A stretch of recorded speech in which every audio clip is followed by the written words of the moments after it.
ఇంగ్లీష్‌లో మాట్లాడాలంటే భయమా? మీలాంటి వాళ్ళ కోసమే spoken English personal training classes వెంటనే జాయిన్ అవ్వండి. నమస్కారం. నేను మీ సంగీత. ఇప్పుడు మన చేతుల్లో మొబైల్ లేకపోతే మన జీవనమే లేదు. ఆండ్రాయిడ్ మొబైల్ ఉంది అనంటే ఏదో సెర్చ్ చేస్తూనే ఉంటాం. మనకేదైనా ఇన్ఫర్మేషన్ కావాలి, దాని గురించి తెలుసుకోవాలి అంటే మనం ఏం చేస్తాం? గూగుల్‌లోకి వెళ్తాం.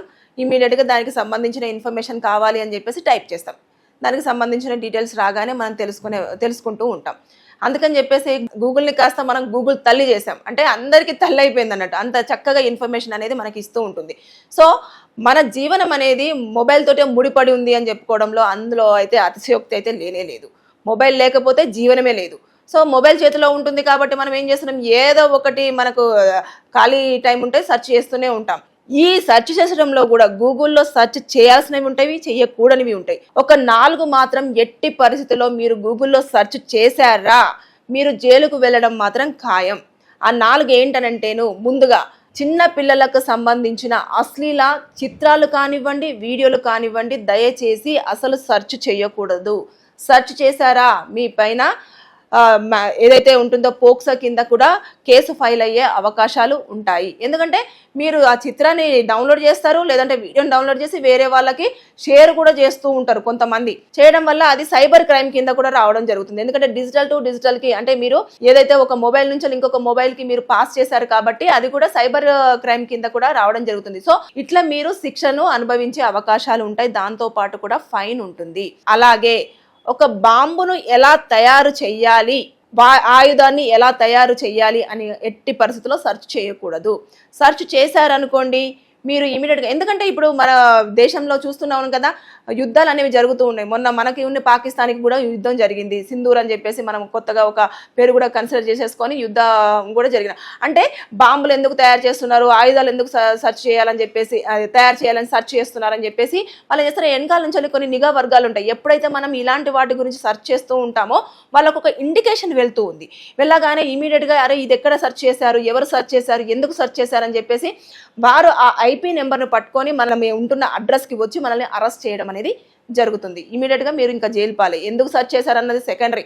ఫస్ట్ ఆఫ్ ఆల్ మీరు అసలు నిజమా కాదా అని తెలుసుకోవడానికే తల ప్రాణాలు తోకకొచ్చేస్తాయి. ఎందుకంటే మీరు ఏదో సరదాగా సెర్చ్ చేసినా సరే అది ఒక దోషిగానే మీరు నిర్ధారించబడే అవకాశాలు ఎక్కువగా ఉంటాయి. ఎందుకంటే ఇప్పుడు జరుగుతున్న కాలక్రమంలో జరుగుతున్న యుద్ధాలు కానివ్వండి, అనుభవంలో దానికి సంబంధించింది కానివ్వండి, ఇవన్నీ జరుగుతున్నాయి. సో ఇదొకటి.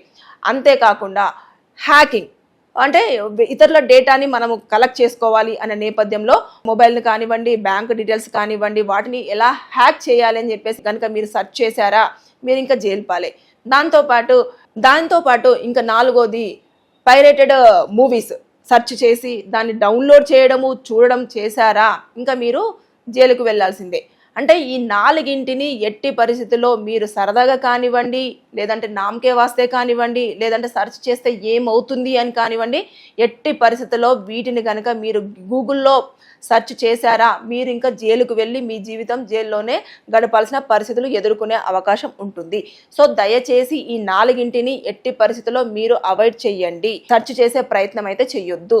ఎందుకంటే ఇప్పుడు మన మొబైల్ అనేది మన చేతిలో ఉండడం కాకుండా పిల్లలు తర్వాత నెక్స్ట్ ఎవరైనా మొబైల్ ఆడుకుంటూ ఉంటే అది ఏదో ఒక యాప్ ఓపెన్ అవుతుంది. ఆ యాప్లో నుంచి ఎటేటో పోతూ ఉంటుంది, ఏదో నొక్కుతూ ఉంటారు. వాళ్ళకి తెలియదు ఇదే నొక్కాలి ఇదే నొక్కకూడదు అన్న విషయాలు కూడా తెలియదు. అది మీరు వెళ్ళారా లేకపోతే పిల్లలే వెళ్ళారా అన్నది కూడా తెలియదు. అంటే మనము ఏదైనా ఒక వర్డ్ ఇవ్వగానే దానికి సంబంధించినది కింద వస్తూ ఉంటుంది. సో అది రాగానే ఏదో ఒక దానిపైన ఫింగర్ ఇలా పడగానే అది ఇమీడియట్గా సెర్చ్ బార్లోకి వెళ్ళడం, సెర్చ్ నుంచి వెళ్ళి మొత్తం కింద డేటా అంతా కూడా రావడం జరుగుతుంది. అంటే కొన్నిసార్లు మన చేతి నుంచి జరిగిన కొన్నిసార్లు మన పరిధిలో లేకుండానే జరిగే పరిస్థితులు ఉంటాయి. ఆ నేపథ్యంలో కూడా మీరు ఖచ్చితంగా సంజాయిషి ఇచ్చుకోవాల్సి ఉంటుంది, మీరు ప్రూవ్ చేసుకోవాల్సిన అవసరం కూడా ఉంటుంది.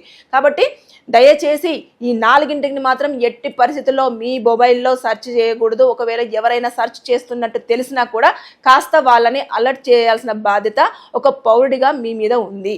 కాబట్టి దయచేసి ఈ 4ంటికి దూరంగా ఉండండి. గూగుల్ని మంచి వేలోనే ఉపయోగించండి. మీకు ఏ ఇన్ఫర్మేషన్ అయినా కావాలి అంటే తెలుసుకునే ప్రయత్నం చేయండి. కానీ ఇలాంటి వాటి కోసం మాత్రం ఎట్టి పరిస్థితుల్లో సెర్చ్ చేసి అనవసరంగా ఇబ్బందుల పాలు కాకూడదని చెప్పేసి నేను ఈ వీడియో త్రూ మీకు చెప్పడం జరుగుతుంది. సో నేను మళ్ళీ ఒక్కసారి మీకు రిమైండ్ చేస్తున్నాను. గూగుల్లో ఒక 4ంటిని కనుక మీరు ఎట్టి పరిస్థితుల్లో సెర్చ్ చేయొద్దు అనేది నేను మరీ చెప్పడం జరుగుతుంది. మీరు సెర్చ్ చేశారంటే జైలుకు వెళ్లాల్సిన పరిస్థితే. కాబట్టి ఆ 4 ఏంటనేది మళ్ళీ ఒక్కసారి నేను మీకు రిమైండ్ చేస్తున్నాను. ఒకటి వచ్చేసి బాంబులను ఎలా తయారు చేయాలి, ఆయుధాలను ఎలా తయారు చేయాలి అనే దాన్ని సెర్చ్ చేయొద్దు. తర్వాత చిన్న పిల్లలకు సంబంధించిన అశ్లీల వీడియోలు కానివ్వండి, చిత్రాలు కానివ్వండి సెర్చ్ చేయకూడదు. మూడోది వచ్చేసి హ్యాకింగ్, అంటే ఒకరికి సంబంధించిన డేటాను మనం ఎలా కలెక్ట్ చేయాలి, వారి పాస్వర్డ్ కానివ్వండి, వారి బ్యాంక్ డీటెయిల్స్ కానివ్వండి, వారి మొబైల్లో ఉన్న డేటా కానివ్వండి ఎలా మనకు తీసుకోవాలి అని చెప్పేసి దాని మీద సెర్చ్ చేయకూడదు. ఇంకా నాలుగవది వచ్చేసి ఏదైతే పైరేటెడ్ మూవీస్ ఉంటాయో వాటిని సెర్చ్ చేయకూడదు, వాటిని డౌన్లోడ్ చేయకూడదు, వాటికి సంబంధించిన లింక్స్ని కూడా ఎవరికి పంపించకూడదు. ఇవి కనుక చేశారు అంటే మీరు జైలు పాలవడం ఖాయం. సో తస్మత్ జాగ్రత్త. ఎట్టి పరిస్థితుల్లో మీరు ఎప్పటికప్పుడు అవేర్ అవ్వండి. ఎప్పుడు కూడా ఏమేమి సెర్చ్ చేయాలి, ఏమేమి సెర్చ్ చేయకూడదు అనేది మీరు తెలుసుకుంటూనే ఉండండి. మీరు సరదాగా కానివ్వండి, పొరపాటున కానివ్వండి ఇవి సెర్చ్ చేశారా అనవసరంగా ఇబ్బంది పడే అవకాశం ఉంటుంది. సో జాగ్రత్త.